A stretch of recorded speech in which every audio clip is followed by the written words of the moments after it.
our focus tonight is mental health and community. I'm sorry, and anti-bullying behaviors. Wanted to share the team of resources that Perry has, just to bring to light in case it wasn't in your mind. Even though many of these people in the center are on the call here tonight, we are surrounded not only with strong resources in our state, in our community, with social, emotional, and preventional resources, but many of the community partners you see at the very bottom of the screen where my cursor is are at our sides on many occasions to help us resolve situations with students often. And tonight, as was said, Crossroads Mental Health Agency is with us and are oftentimes with Prairie Schools, and we appreciate their time. As we share our practices with you, I wanted to share that much of our guidance and prevention all comes from a mission statement, a statement of inspiring personal excellence. And we have 3 long-term objectives in the district, but what we're hoping to place most priority and what we consider placing most priority on at this time is these areas in green. And one there in the center is right there with anti-bullying behaviors. And another is at the center as well on self-regulation and helping others in times of stress. We can't change that stress will enter our lives, but helping others to cope with stress as a large topic. Both of these, not for just Perry community, but for our greater community, our county, and our nation, which mentioned last time we were on a call together.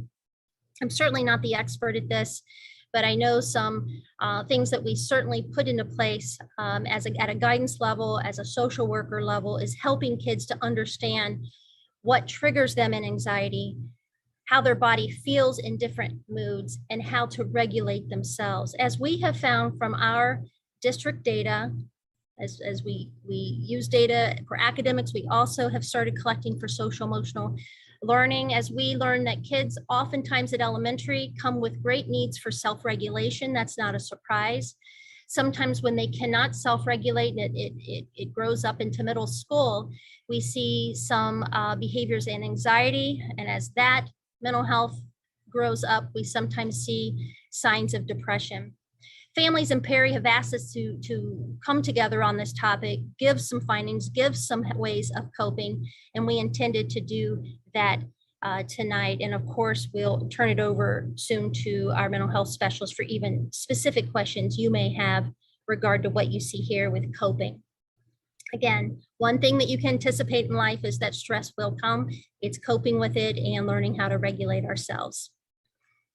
Our second topic tonight on bullying, whether kids, adults, humans are bullying physically, socially, social media wise, so we call that cyber bullying, verbally, and so forth. Board policy prevails on this, as well as mental health and suicide prevention policy. I'm going to, when I stop talking, certainly turn this slide deck over to you so that you can have it, but also to go into more depth on any of these pieces. And I intended to do that at the beginning of this talk, but I'll certainly do it after I stop talking here in this overview. But anti-bullying prevention at the elementary level typically looks like little ones talking about R factor and getting their mind right and using developmentally appropriate terms such as zones of regulation, where we can really identify what our mood and our feeling is of the day, whether we're feeling blue, we're feeling green, we're feeling yellow, and we're feeling red. And when we come to understand that in our mind, and Mrs. Needing and Mrs. Steverding and Counselor Gall, you are the pros at this. I don't even know why I'm discussing it, but as I understand it and as I see our kids and witness our kids in this, it's getting your mind right. When you brought in with our parent education this past fall with zones of regulation, it really sealed up for me how at a very developmentally level kids are getting their mind right and really coming to understand their moods and getting ready to step up, and hopefully not a threatening way. I want to go also back to middle school. And middle school grade levels typically get into very direct training on what is bullying, and what is not bullying. Typically, we'll go into role playing, identifying things that are hurtful versus things that are direct repeated bullying, and understanding what happens if you do that, and really hitting it from a real focus of kindness and being an advocate for others. Do all kids follow in this nature and behave like that on a daily basis? No. And so we hope to help share with you what happens when that doesn't happen. But our ultimate goal is to teach. Our ultimate goal isn't to immediately make something punitive or penalize, but making sure that we teach these behaviors as a teaching organization.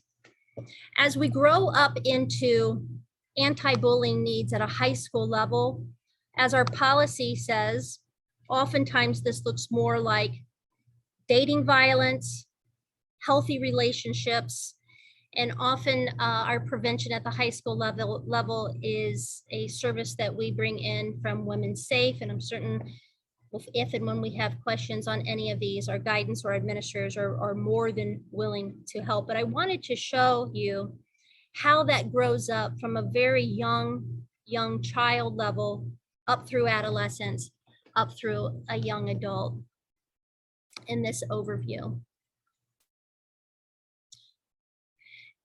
I know it was brought up last time. I know certain questions have come up. Well, what happens when bullying? I know on a phone call or two I had after our last community talk, I was able to learn even further that sometimes it feels like we're not sure what happens in a situation where there's bullying. Was anything even done? So I wanted to share out with you what the elements of our school policy, our board policy are on this matter, and that it's if we see it, we tell someone. Once a report is made, whether that's for a teacher, a parent, a principal, a caring adult, our job meaning our principal or assistant principal's job is to investigate it promptly. We typically will take that report that we've collected from anyone involved, and that the actions, if findings of bullying, are typically an intervention and or a discipline and engaging parents. It came to our attention that sometimes, as I said, a parent may say, but we don't even know what happened. And that is one thing we are committed to doing, and doing at an even higher level, is making sure that we hold ourselves accountable to that, to make sure that engaging parents is important in our practices. Every year at Perry Schools, there's annual suicide prevention and bullying training. There's 60 minutes of annual training. Then we this year also did an additional 1.5 hours in mid-year. Those were in the area of suicide prevention, areas of LGBTQ, safe spaces, and also further work with reminders from our initial year training on suicide prevention. That is for every teacher, bus driver, food service, anyone that is an adult working with Perry Schools. Oftentimes, the what is happening if bullying has occurred or suspected to occur lands in an assistant principal's office or a principal's office. And as you heard me say in our 4 steps to what our policy calls for us to do is to take action. And that action is either intervention, therapeutic, or discipline. If you don't mind, Mr. Chisholm, if you could take on the overview, because this often sits at a middle school level and often from your office, in terms of what we mean by intervention or discipline, that ultimate goal of teaching. Yeah, sure. Can you hear me okay? Yes. Yeah, I guess the big goal, and the really important question that we generally come to when we encounter things like this is ultimately what's the outcome? What are we hoping for? Whether if you're talking about a student who's been sharing really like homophobic language, what's the goal? Is the goal to punish the student and reinforce those negative feelings and put them at odds or isolation from the community? Or is the goal to shift the mindset? And if your goal is to shift the mindset depending on the circumstances, then you have to consider what do you really want to support them with then? And sometimes that's a hard thing to kind of wrap your head around. But, like Betty Jo said, we're educators. And so the whole goal is in education. So while we have student handbook policies, pretty strict policy on anti-bullying, harassment pieces that we stay true to in most circumstances, the bigger work and the harder work, the much longer work, much more detailed work is the educational component and how you shift and create mindsets, really, because when you're dealing with it at the middle school level, though all those skills are new, complex social interactions, losing friends for the first time, gaining friends going in different directions, those experiences are all really new at the middle school. So helping kids, come in and out of friendships gracefully is oftentimes a big part of these problems, or meeting people that are different from them for the very first time. And so, as on the left here, this educating the whole child component is really just a series of things that we put into place that are, kind of long-standing traditional components of how we seek to accomplish that. You'll see things like guidance lessons that we've really put a lot of energy into this year, TPP and ATOD, ATOD being, alcohol, tobacco, and other drugs, those kinds of training, social media training. And then here on the resources and outcome on the category on the right, you'll see kind of some of the things that we used as outcomes, aside from the traditional, 3 days of out of school suspension. Okay, well, you go out of school for 3 days and you come back, and then what? We have the same problem we had when we left.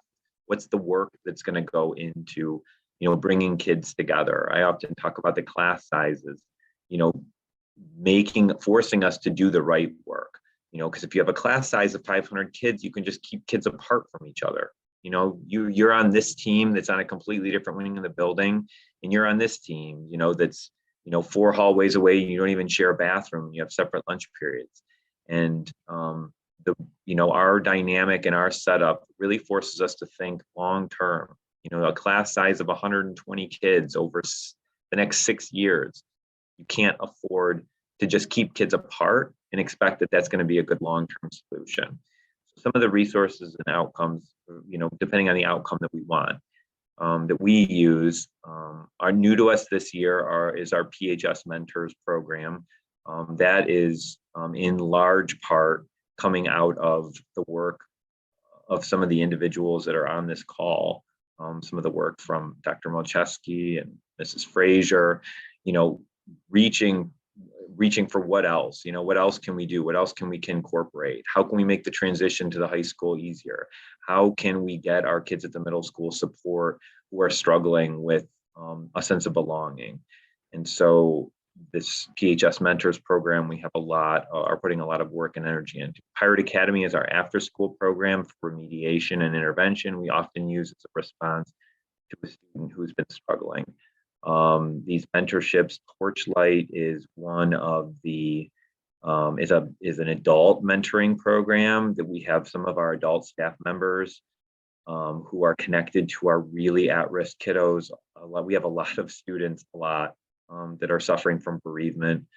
We've had a lot of students lose parents over the last 2 years, which just ultimately adds to so much stress and limits their capacity to come to school and to do well, because we believe students do well when they can. If they're not doing well, meaning, again, if they're bullying somebody or harassing somebody, they're not doing well because they can't. And so how can we get them to help to do well? And one of our 5th grade teachers I think she's taking her student to one of the Broadway series plays this weekend. So we have some pretty great things going on. Guidance services obviously is a huge component to the day-to-day peer mediation, peer conflict, district social workers. So these are some of the referrals that happen, once we work with a student who's not being successful socially with other students. How do we solve that beyond the progressive discipline plan?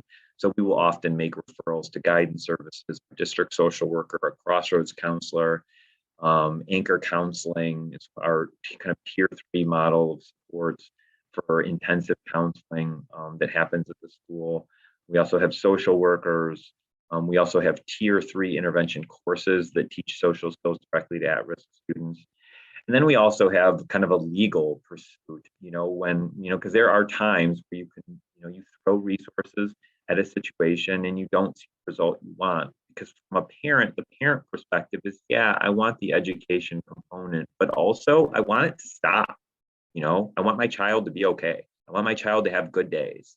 I want my child to not come home and to unload about how difficult so and so was, after 10 days, 20 days, 30 days, an entire school year.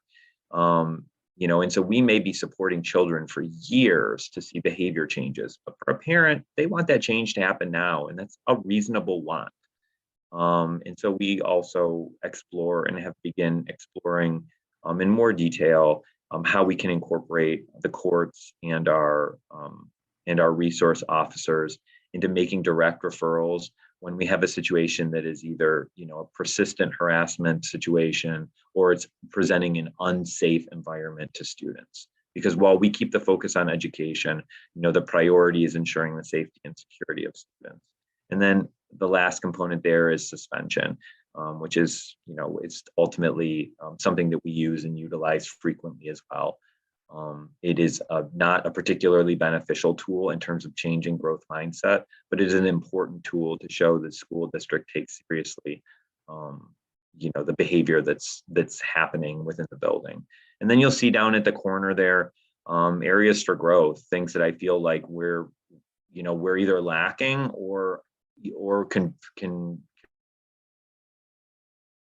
really get bulked up. So all of this has really come out of the conversations that I've had with, again, some of the parents that are online here and the work that we've done over the course of this year. The grand scope of students are changing, and how they respond and what they need changes, and so we need to continue to evolve and change as well. So the first being PBIS. The PBIS at the middle school and the high school levels gets really tricky because kids really gravitate towards authenticity at the middle school and the high school levels. So doing something effectively when you're reinforcing positive behaviors is always important. It's very important to schools. And doing that well at the middle school is a top priority for us. Peer-led mediation is something that we're going to take on next year. Jamie Deakins from Crossroads is on the line with us. I know that we're looking at rescheduling some dates, get a washout date on getting our 7th and 8th graders, our ambassadors, set up with a train the trainer model so they can begin to offer that same youth leadership programming that those youth mentors have been receiving themselves the last 4 years, and how they can provide it universally to students 5 through 8. We're also looking at taking on some big projects next year. There's a few where you really kind of adopt a mindset for a school, a kind of a school-based approach, like a no place for hate school, and really looking to provide some support for our Pride students. That is a tough subject at the middle school because a lot of parents want to say that their students aren't ready for those kinds of conversations, but I think the educators in the room would tell you they're having them anyways, and we need to be a part of that conversation to make sure that it's happening in a way that is positive and beneficial to all students.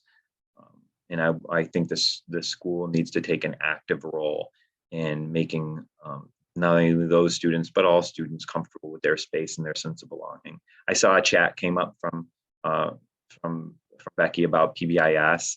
PBIS is state mandated programming that really reinforces to the school that you need to focus on providing positive behaviors to students. At the elementary school, you can see this in the PEEPS program, where students receive PEEPS tickets and they enter into drawings. They receive PEEPS tickets for positive behaviors, and then they enter in weekly drawings and class awards and trophies.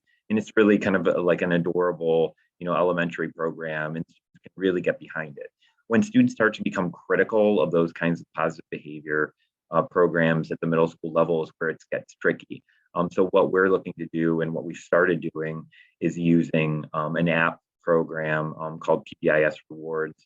Our students who are part of the PAVE program, which are our older students with disabilities, are going to be running PBIS score. So students will earn digital points, and they can use them to kind of shop the digital store. So we have a really large like wealth of goods and services and fun things that kids can really benefit from being recognized for their kind behavior. And so we ran a survey with our students to see what kind of behaviors they wanted to see more from themselves. And the students were so great and honest about what they feel like they want to see from each other and they want to see from themselves.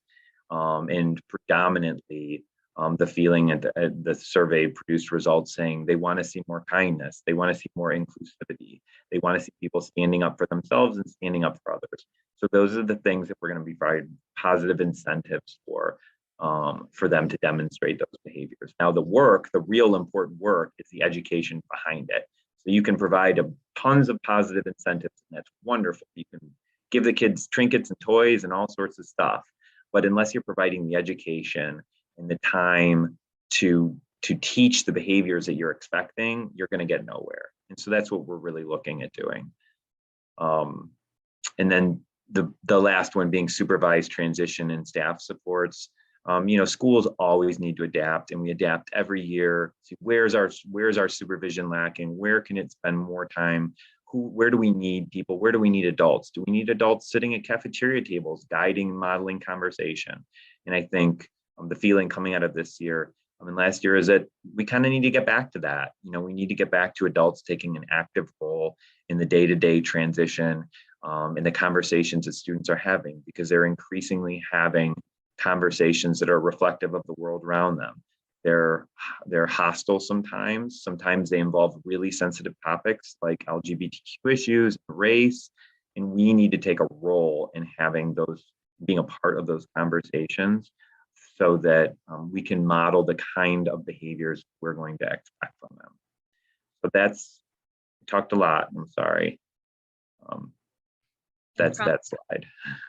No problem. That's what we wanted as an overview. So hopefully you've been able to hear a little bit about our practices around tonight's topic. I'd love to address any additional community needs, questions on mental health or anti-bullying. Al, I don't know if you have any questions or you've seen anything further come up on chat, but we're here to listen and learn and hopefully grow towards even better solutions. Yeah, sure. Thank you. We're going to start with some of the questions that were pre-submitted, and I'll start with the biggest one that was written more than once. A variety of questions relating to consequences for bullies, and what are the consequences, and how does a victim of bullying and their family know that a bully has received a consequence and the outcome of that type of thing.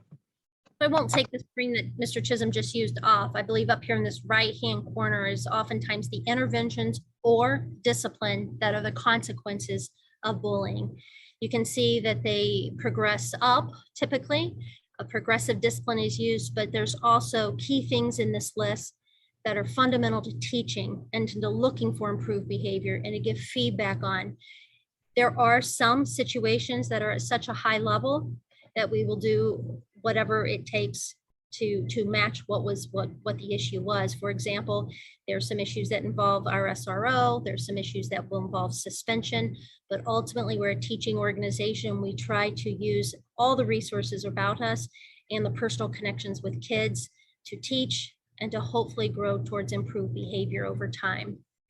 I think your other question though, our other question was related to communication to parents. And as mentioned before, as I'm trying to actually move that slide to here, engaging parents is I think what that question is alluding to. And that is our goal, is that when we do our investigation, understand what our report is saying, that we do a better job of engaging parents. Can we give you specifics? Oftentimes, if your child was not the bully, oftentimes we cannot. We're protecting some particular personal information. We can certainly let you know if it's an intervention, a discipline, and enough information to let you know how the matter was handled, for sure. Then to piggyback off this, we have a chat in there. Someone wants to know who gets the report. Once a report is made, where does that report, what happens with that report?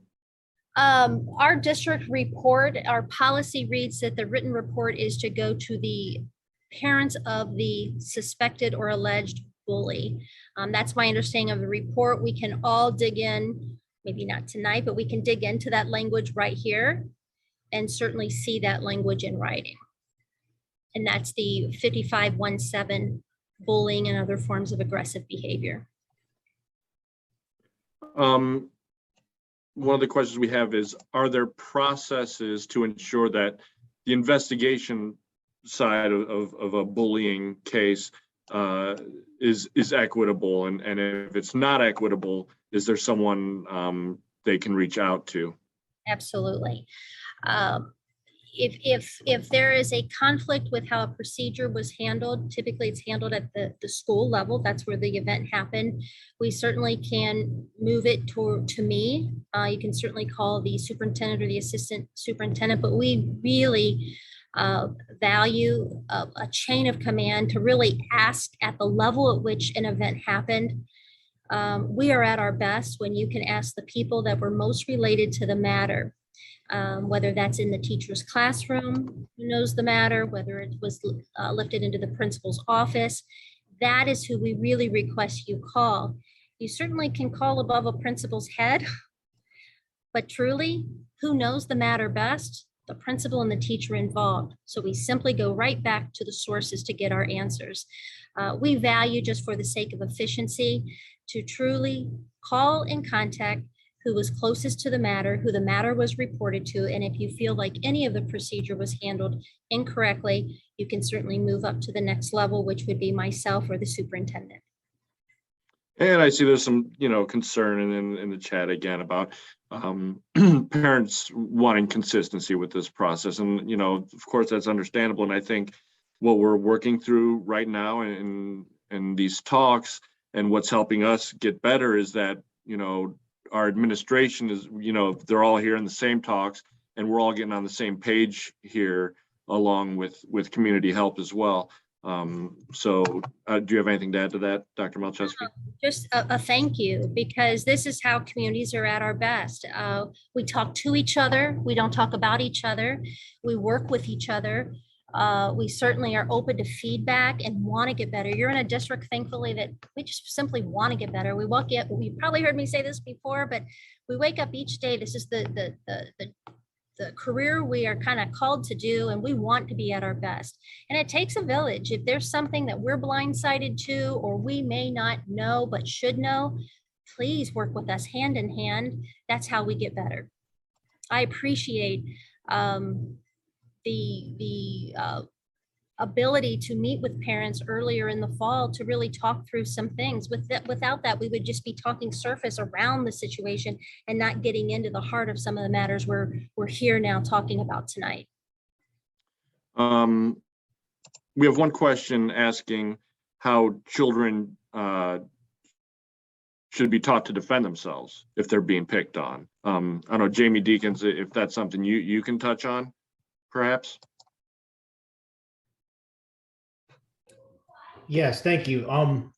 In terms of defending yourself, we always point our young kiddos towards reporting it to a trusted adult, and that reporting kind of just escalating. So it really starts with that number one of, getting a safe place to report. That's always taught throughout the schools at actually all three levels. Various times I've been in the school district at both, not both, but all three, elementary, middle, and high school, teaching that very thing. Again, reporting to school, especially, when we talked about the suicide prevention stuff that's going on, that even echoes the same sentiment of reporting to the trusted adult and then it escalating past that. We're never going to necessarily going to ask the person to meet aggression with aggression. So taking an aggressive manner or stance, so that kind of standing up against isn't always the best form. I also want to kind of clarify something that was said earlier with the peer-led mediation. you'll often hear peer-led mediation in terms of not working for bullying. What that was more about is that peer-led prevention piece of it, where it's youth going out and speaking actually to things like acceptance, empathy, those types of things, is more the youth-led prevention piece of it instead of the mediation. I don't want that. Sometimes that can get confusing with necessarily a person that has been a victim of or experienced bullying and a person that has bullied, talking about peer mediation between those two. So I want to make sure I clarified that. But there's a lot of things. That educational stance is a very good stance to have, and that's the beginning of it. And again, I'm going too far ahead that I don't want to get too much in the deeper things. But we definitely want them to report to a trusted adult, to get to a safe place that again, that environment can be created to felt safe for that individual. Great. Al, So did that answer the question that was asked? Would that person like to say anything further on that line? Or is that person with us here tonight? I don't know that person's with us. I don't know who asked. I don't have the people who specifically asked these questions listed. So what I'm just going to move to one more question here that we received prior, and then we'll open it up to some open questions. And Ms. Armington, I see your question, and I will get right to that after this one. Someone was asking about substance abuse resources and what type of substance abuse resources are available in our schools. Mrs. Giganti, I see you're on one of our high school guidance counselors. Is this something you can speak to? Sure, no problem. We bring in Jamie Deacons, as you know, who's on this call. He comes in and I believe he speaks to the 7th graders, maybe even the 8th graders at the middle school each year, but definitely the 7th graders. And then in the past, was in a routine of, we had him speak to our freshmen. That is something we need to improve upon, getting Jamie back in to do his drug and alcohol prevention training with our freshmen again. But at the high school, we also have the club, Students Against Destructive Decisions, SAD, where some of the topics they discuss are drug and alcohol prevention. They have an upcoming event they're working on planning actually this spring called Knockout Addiction, where I believe they're also going to be showing a video from Chris Herron. That's a movie for the students to view. But in general, other than those items, we always welcome ideas of speakers beyond who we have and we've used before, and we're always looking for ways to improve. Thank you. Does anyone have anything to add to that? One thing is, as we're growing, I know our guidance team has worked a lot in conversations about K-12 prevention in this school year, this entire school year, and probably even beyond. And as we really looked and mapped out what we're doing, I know an outside consultant is working with us from the Educational Service Center, and she's been a real asset to our work. And one thing that stands in my mind is something she's taught us to ask of each other and ask ourselves in our work is what we're calling prevention a one and done? Or is it truly a one and done, dialogue about it, follow up with students for matters that are critical to our work in prevention? And so I think together collectively, we will work to kind of keep each other accountable with that new learning. One thing they've taught us is, one thing you can say is, if your prevention is truly impactful, think of KSA, and team help me, I'm doing this by memory, but K stands for knowledge. Is it building knowledge? S stands for skill. Are you practicing skill? A new way of developing your skill. Are you practicing that skill? And then A, are you changing attitudes or motivations towards the topic? And so I think we'll keep that in mind in our work as we march forward. Are we calling our prevention one and dones, check off the list, or are they one and dones, follow up with kids who need that work deeper or show signs of that, and have that true follow-up with them. So I wanted to add that, Mr. Kellogg. Thank you. Yeah, and Jamie, I saw your hand up there, and I see yours there too, April. I'm not ignoring you. We'll get to you. Jamie, did you have something to add to that? No, as the person that's providing that drug and alcohol education, I could just let you know what programs we specifically pull from if anyone wants that information. We do Safety First is the program we use. It's an evidence-based program. We don't do it to Fidelity. The reason why is that it's a 15-week program. And to be able to get 15 weeks down is very, very challenging in terms of trying to find and fit every single one of those drug classifications in. So what we've done is we've truncated and pulled out the ones that are what we see statistically are higher users of those types of drugs. So like we pulled out cannabis, alcohol, tobacco, vaping is a huge component of it. Amphetamines and speed, opiates, we have to by law because of the House bill, so we have to touch on that. And then psychedelics, we all do. It's an evidence-based. It's very much science-based as well. So it works on explaining what the brain chemistry is. So that's what the program that we use and bring to the students there. Great, thank you. All right, so Ms. Armington, I'm just looking at your thing there. Your chat, and it reads, you have a semi-annual report on the website. However, it does not seem to reflect actual numbers. There's a lack of communication, I understand, about privacy. However, is there a way to report general steps that are taken? You don't have to give names. I think what is happening about reporting is that kids don't see an improvement and have just given up on reporting because they don't see anything is being addressed because it continues to happen. And you can feel free to unmute yourself, Ms. Armington, because I guess what I'm asking is, are you saying that we're not, that the numbers aren't correct? Is that? It looks like I can't, you know, like I don't have them sitting right in front of me now, Yeah. but like when I was looking, it's only like one person. And I'm just thinking like, that doesn't seem right to me. How could just, you know, one semester only like one person or something in the middle school? And I'm just like, that's weird, you know, because I know my daughter-in-law and my son have done this for 2 years, have reported these things. And, you know, I think that from the parents' end, I'm a grandparent, but from the parents' end, they don't know, like you were showing some of these steps that you're saying that you're taking. They don't see, I mean, they don't know that any steps are being taken. There's nothing, you know, because it continues to happen. So like for me, if I was a kid, if it continues to happen, I've been reporting it for 2 years, why should I bother doing it anymore? I mean, if I'm a kid, I'm going to say that to myself. It's not doing anything, so why bother? They're not seeing anything changing. And then what happens is the bully gets their friends to start bullying as well. So it just keeps going on and on and on, you know, and I know, you know, Betty Jo and I had spoken and, you know, we thought that things had been better. Well, they're not. And because I had just spoken with my granddaughter and it's happening some more and it's the same people over and over and over for 2 years now. So let's work in terms of keeping these 4 pieces in mind that's on the screen and helping each other.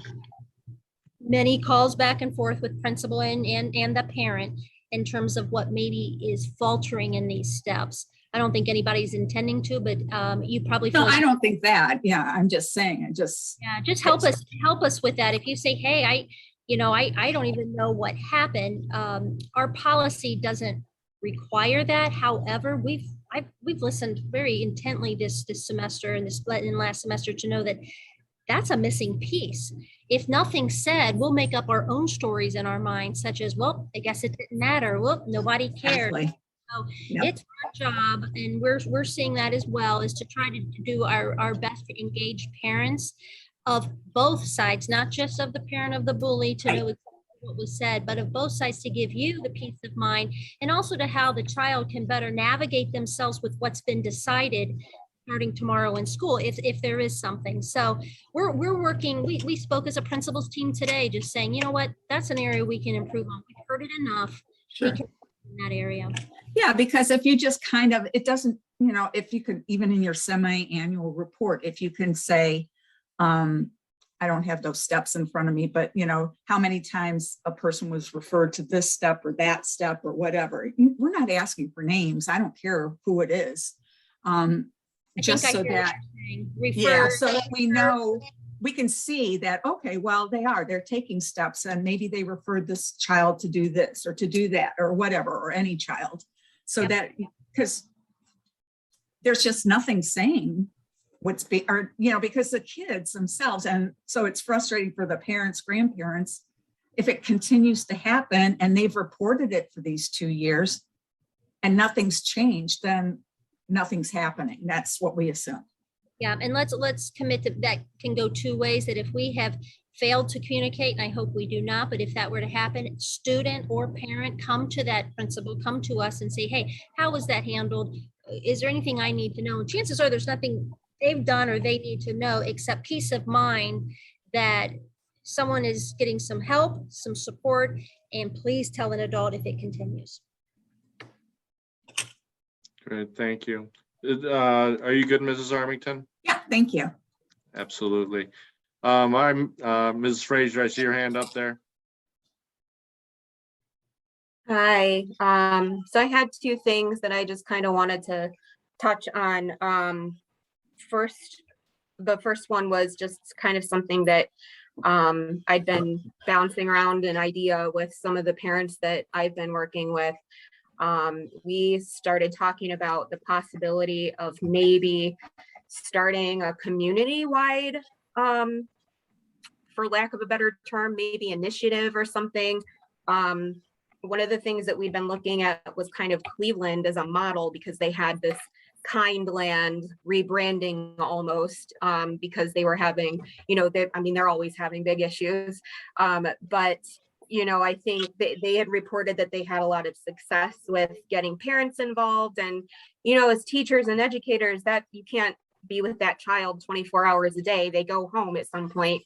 And, we can't tell people how to parent their kids, but there's certain methods and strategies I think that would be helpful for parents to learn about in helping their students, rather than I've heard even on the end of the parent of the child who's been bullied, there's certain ways to deal with that, because what I find when I talk to people out in the community, there's a mix of reactions to that. Some people will say, talk it through with my child. And then the next person will say, I'll just punch him in the throat and it'll stop, so I would like to try to maybe if we can bring people together on some of those things and just kind of emphasize kindness in the community and parent education in some way. So we started brainstorming, maybe just like partnering with the library, seeing if there's any grants out there.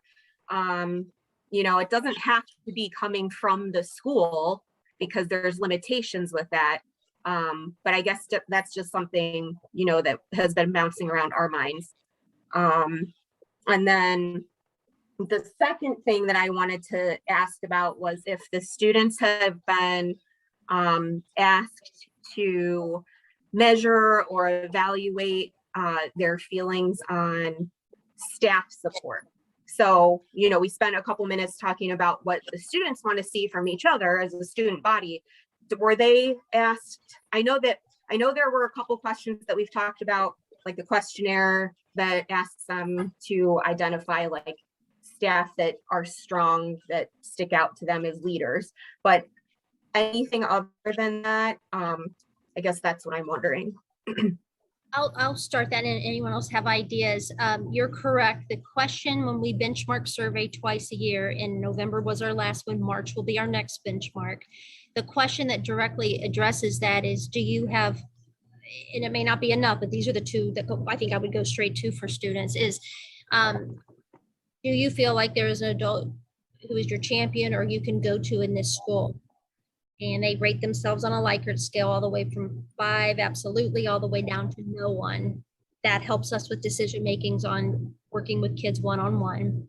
Second question is, who are adults in this school that you trust and you could go to? And I'm sure it's worded out more eloquently than that, but that is the gist of it. And then kids start writing names. And that in our wellness meeting, you may have remembered some of those names surprised some of the adults, like, whoa, I didn't even know that I I was their person. So now we need to do something with that. But those are the two questions in our current benchmarking. We're always open for questions that would elicit more, or if they were worded differently, elicit more. So if you've got something, I'd be certainly would be willing to listen to that.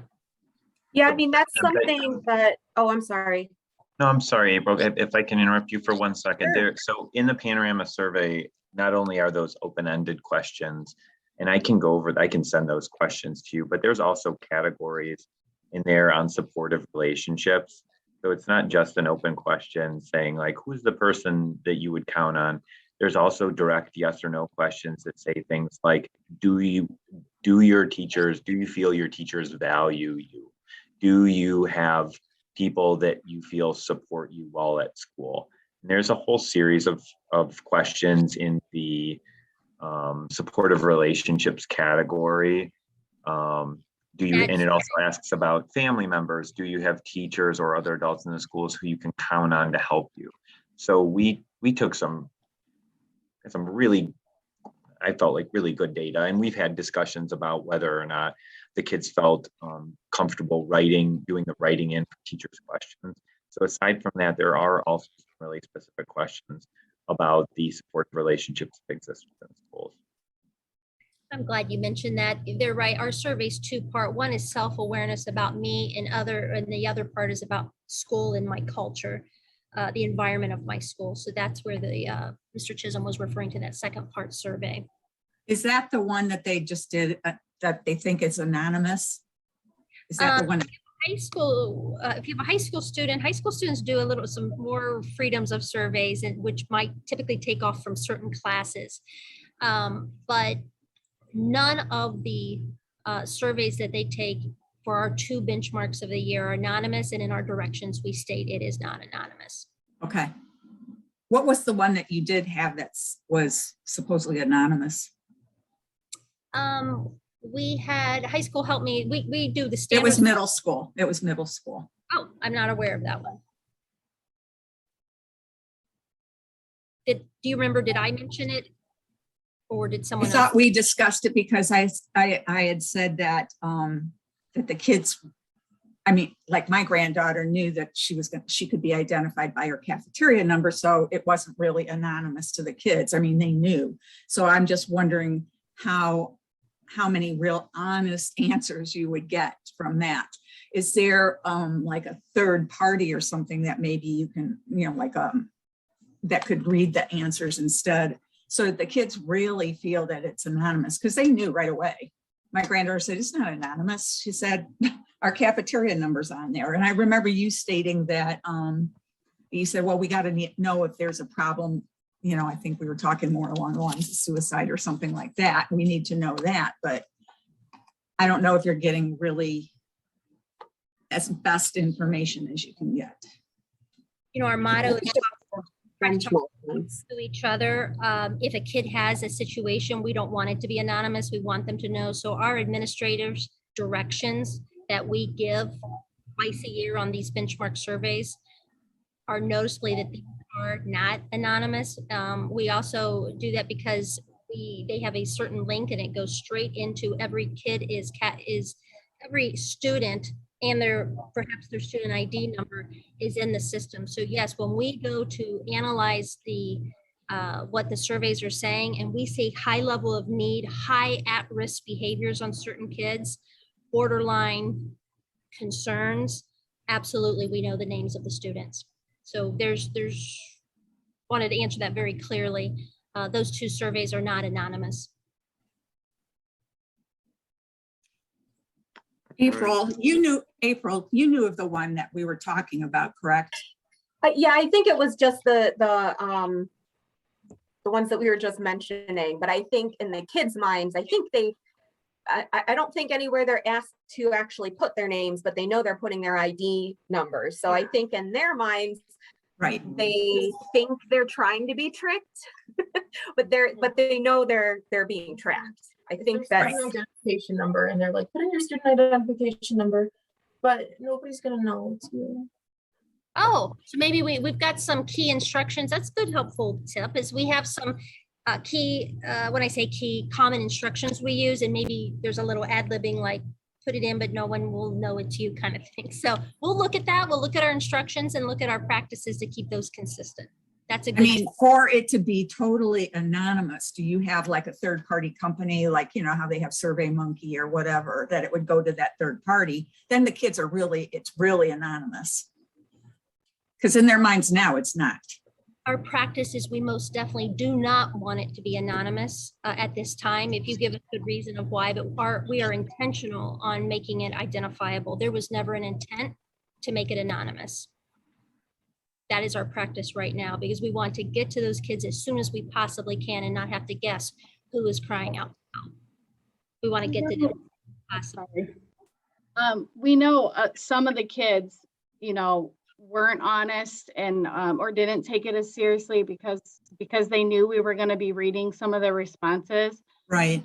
I think as a group, we could just be a little bit more, do a better job at talking to those kids and encouraging them to be honest. And, the kids that I identified and talked to in the high school, I just numerous times told them, we appreciate you giving us those honest feedback, and we appreciate you, allowing me to help support you in any way that I can, and just continue to encourage them to take that seriously and provide us with any feedback that we can do to help support them. There are also kids who are maybe too hesitant or shy to come forward, and they look for surveys like this as their opportunity to seek help. And that's why we want to be purposeful and not, keeping it anonymous. April, you have a hand up behind you. I do. This is Shaylee. This is my middle Hi. schooler. Oh, hi, Shaylee. Hi, okay. I have two things.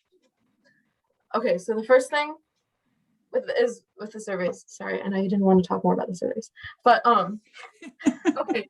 So I know you just said that you have a purposeful intent to not make them anonymous, but wait, no, I have two things about the surveys and then one other thing. Okay, sorry, I'm very sorry. So there's definitely for sure a lot of kids who don't take them seriously, because when they put in these answers, nothing has ever changed. It all stays constantly the same. So all of these children who probably started out being honest, thinking, oh, this is going to help things. Year after year, everything stays exactly the same and nothing ever changes. So that makes it hard for them to actually care. And so maybe it's happening internally, and some things like you saw tonight that Mr. Chisholm was talking about that's coming. What I'm hearing you say is we need to make that pretty transparent to the kids. Like, for example, at the end of November, when our results are in, instead of coming to our little school meeting and talking amongst our principals and guidance counselors, maybe we could or should put a quick bulleted list of what changes we think and bring our student councils, or publicize it widely, so kids know, thankfully, your voice was heard. These are some things that are going to happen. I'm taking note of that. Thank you. well, a lot of times, I don't think it's an issue. So this seems to be an ongoing issue. A lot of times this school starts the steps and makes it look like they're going to do something, and then they never actually follow through. So that way they can say they did something, when in reality, they don't change anything in the long run. Do you honestly think that's their intent, or it just is kind of the That might impact? not be their intent, but it is what inevitably happens. It's a pattern. Have hope and look for tomorrow to even be better, okay? Keep Okay. hope. Keep your I still have more things that I think are going to pertain to now, but I don't want to bring them up later when they don't make sense. Another thing is within anonymity, when they're with certain things, I think you could probably be able to benefit with the things that you wouldn't need to seek somebody out right away. If they put a concerning answer, you could make that anonymous. And then the parts that it will be entirely like things with like, do you have abuse situations at home or suicide intent, that could be non-anonymous. Well, and there's Which also could be more but productive. listen, there's also the safe school hotline, which people don't utilize enough. Well, yeah, because So- they don't tell anybody about it. They have it there so that way it looks like they're doing something, and then they don't tell anybody, so nothing ever happens and nobody ever uses it. I found out about it because at the last meeting, they were like, well, we have the safe schools hotline. Well, I didn't even know there was a safe school hotline. One good thing you could look at is on our website where it says student resources, check that whole Everyone list. looks at the school website because they don't care about the school website. I'm sorry. I'm sorry, but nobody cares about school websites. Okay, next question. All right. Oh, good. I did have one last thing. I'm very sorry. Back to the trusted adults. I tried to ask this earlier. I'm very sorry. A lot of times trusted adults aren't adults with the power to actually change anything, which I think could be improved a lot. Like trusted adults, like the good one, the people that are actually good and would love to do something happen to be a lot of times the people who don't actually have the power to do anything, which is a problem. When all of your people that can actually do things don't care, and the people who actually would be willing to do things aren't in power, that's a problem. So That's all. we have a culture playbook in our district. And I know our time is winding up, but I want you to know as a student that we believe everyone in your own 20 square feet has the power to make changes in this district. So even though they may not have a title or a certain office or whatever it is that you're thinking is power, we believe that everyone is to stand up, talk to each other. If we have a need, let's talk that through. So we really try to live by that, Shaylee. Whether what's apparent to you is coming through, it may not be. However, everyone, no matter what your role is in this district, has the opportunity to move things forward, to talk openly and to discuss issues. And if it's not feeling that way to you, we'll consider that and look at the whys. But that is truly our intent, and that's what the vision of our culture playbook says we do. So if we're not, I think there's ways that you can have some conversations with your building administration and teachers.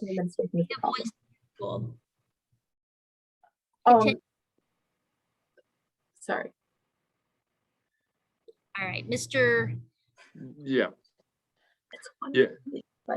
So we are at 8:02 and we're over. I do see one last hand up and I don't want to ignore it because this person hasn't said anything yet. Christina, who's on an iPhone, do you have something? Yes, hi.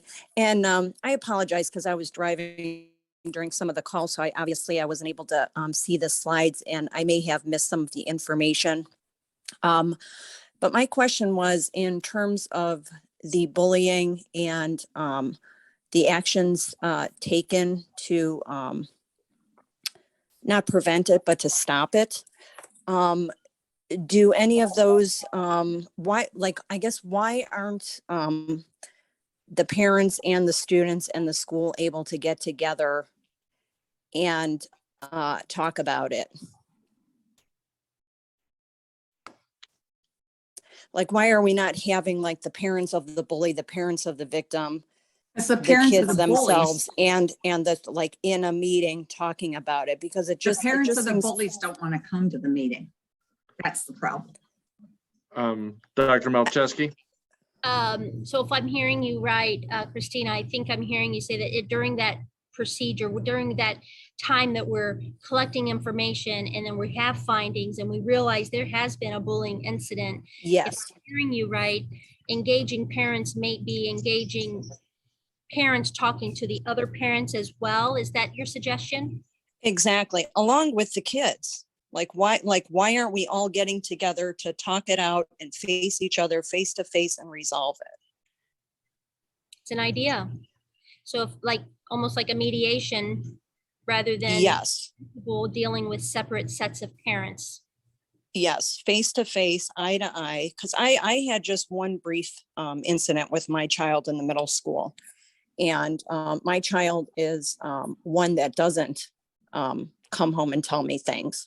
So I had no idea who was bullying my child. And I felt like the school was keeping it confidential. And I was, or I understand there might be some sensitive information. I didn't feel good about the fact that I can't get any information and somebody's bothering my kid. And just You're not the first. now that was a brief thing, but to me, it just made sense that we should all be face to face, getting it resolved right there, on the spot. And if it doesn't get resolved, then, the bully should be disciplined so they stop the behavior. I mean, I'm hearing other people talk about 2 years. I mean, that's very damaging to children to be bullied for 2 years. I like that So- idea, but I feel like for the district, that would bring up a lot of different ramifications possibly for them. I mean, you guys can speak to that, but it might be a tricky thing to throw together. I Christina, mean, it's basically a conversation about what's going on and why. I Yeah. think I absolutely hear what you're saying. Let us take that back to our leadership team. We meet weekly, and that's what tonight's about. We may not be able to solve everything on a call, but while the ideas that are brought forward, we certainly can wrestle with them and make sure that we're making some decisions that really open up the transparency as best as we are permitted to do, to make both sides of a matter understand at least what happened. In the part of the call I wasn't sure if you were on when you were driving is our procedures, but also what happens, whether it's intervention or discipline in a matter that's dealing with especially bullying. And we'll certainly replace the slide deck. I think Mr. Kellogg did into the chat for you to certainly see anything you may have missed, but that was addressed, how it's handled. But what I'm hearing from several, even from fall of this year, is the other side of the equation, the other parents, not the parents of the bullying, are just in need of some information to put the pieces together, and no information leaves us making up stories of what must have happened. And we want to be more transparent there. Right. Alright. I mean, I would have liked at least the opportunity to talk to the other parents to see what's going on and try and, come to some resolution. But I couldn't be given any names. My daughter wouldn't tell me who it was. I understand. And I just felt like there's just, being kept in the dark doesn't really solve anything. If I We just had- felt like, if you talk to the parents of the bully and they say, we'll talk to the kid, and then nothing happens to the kid, they just keep doing it. And they're like, yeah, we'll talk to them. I mean, people shouldn't You're be right. bullied for 2 years. That means that whatever discipline is in place is not effective if they're continuing to bully other kids for, 2 years. I Well, the agree. Procedures on the screen about reporting it, what we do. And if you feel it's still happening, it is back to us to start the investigation again. So we have to be a two-way conversation. We can't wait 2 years. We have to Well, have. that's the problem. They have gone to you many times, and they've gone through your steps, and it's still not resolved.